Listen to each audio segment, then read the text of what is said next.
Harry Maguire is the most expensive and the worst defender of all time, and Manchester United know this fact all too well. He's just not good. He has no personality, no leadership, he is not as fast or as precise anymore, and yet somehow he gets the captain's armband. This isn't Leicester City, and even then, this guy is just not it. Keep in mind that football's history's most expensive defender, Harry Maguire, is the only player in English football history to be relegated twice in a single season. In 2014-15, Harry Maguire played the first half of the season with Hull City and the second half on loan with Wigan Athletic. And at the end of the season, Hull City were relegated to the Championship and Wigan were relegated to League One. Foreshadow is all.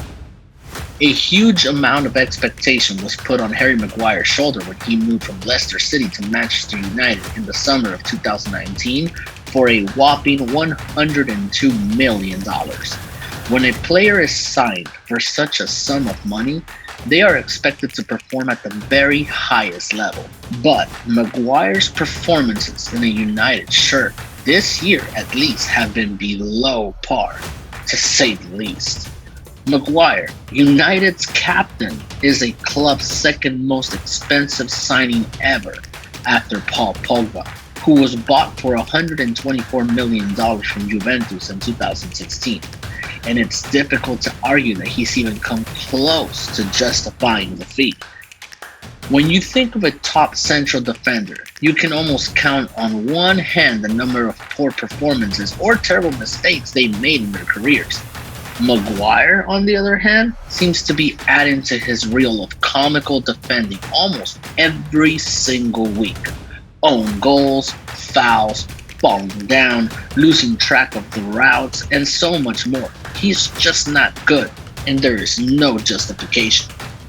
Maguire was a strong performer at his former club Leicester City, where defending on the edge of his own 18 box suited him, as he's a strong player in the air and physically dominant. However, his lack of pace has often been laid bare at United, where he is required to defend far further up the pitch, and he's been exposed on far too many occasions. It may just come down to systems and strategy. Under Gareth Southgate in the England international side, Maguire has been one of his country's top performers, and what would benefit him the most would be to bring in correct folks to help him play to his strengths in the United lineup.